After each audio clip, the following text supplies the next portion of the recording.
इसमें मैं सबसे बड़ा सवाल टेस्ला को लेकर कर रही हूं, क्योंकि सबसे ज्यादा गाड़ियां चाइना में बिकती हैं। दूसरा, अगर आप बैन की बात भी देखें तो एक्स अगर चाइना में पूरी तरीके से बैन है और स्पेस एक्स का भी जिस तरीके से कंपटीशन है चाइना के साथ, क्या आपको लगता है कि बिजनेस पॉइंट ऑफ व्यू से एक राह या एक कॉरिडोर वापस खुल सकता है? क्योंकि बीजिंग को भी उसी मार्केट की जरूरत है, उसी गेन की जरूरत है ट्रेड के लिहाज से।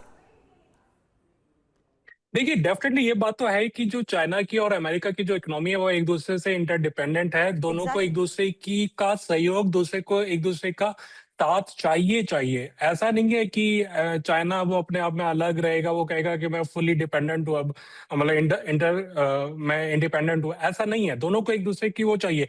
लेकिन आज ये देखिए ना कि अमेरिका को क्या चाहिए। अमेरिका को चाहिए कि जो एक्सेस है वो मिल जाए चाइना में।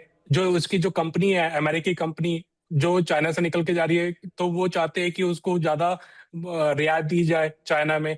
उसके अलावा वो चाहते हैं कि जो एग्रो बेस्ड जो प्रोडक्ट्स है वो चाइना उससे ज्यादा खरीदे। ये सब चीजें, और साथ में हमें ये भी देखना है कि उसको रेयर अर्थ भी चाहिए, क्योंकि आप जानते हैं कि पूरी दुनिया में 80% जो सप्लायर है रेयर अर्थ के, जो दुर्लभ खनिज कहते हैं, वो चाइना करता है। और आपको ये पता ही है कि रेयर अर्थ आज बहुत इंपॉर्टेंट एसेट है, बहुत इंपॉर्टेंट चीज है, चाहे वो सेमीकंडक्टर बनाने के लिए है, चाहे उनको वेपन बनाने के लिए। और आखिर जहां एक तरफ रेयर अर्थ को लेकर कोई डील होती है या नहीं, ये देखना होगा।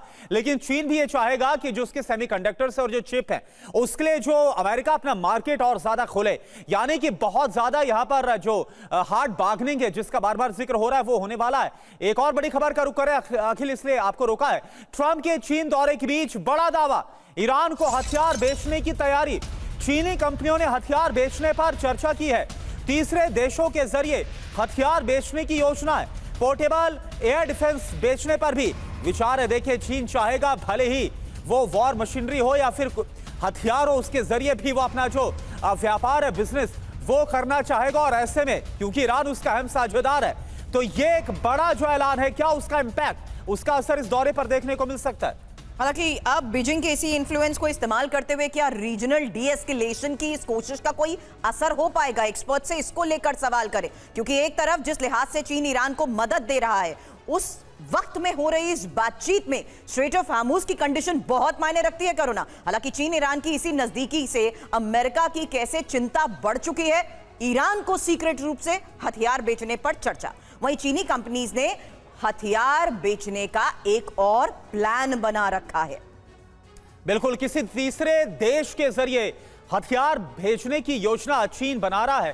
पोर्टेबल एयर डिफेंस सिस्टम भेजने पर भी विचार किया जा रहा, और साथ ही हथियार डिलीवरी हुई या नहीं, अभी फिलहाल इसकी पुष्टि नहीं है। अब ऐसे में सवाल यही है कि इसका असर क्या होगा? असर होगा ईरान को मदद से अमेरिका और ज्यादा भड़केगा और पश्चिम एशिया में तनाव इससे और ज्यादा बढ़ेगा। युद्ध की आग कई दूसरे देशों तक भी फैलेगी। इसलिए एक शॉर्ट रिस्पांस मेस्टन सर आपसे ले रही हूं। चाइना के इन्फ्लुएंस को देखते हुए ईरान के या रीजनल डीएस्केलेशन की इस कोशिश पर इसका तो फिर बहुत असर पड़ेगा सर। Meston sir.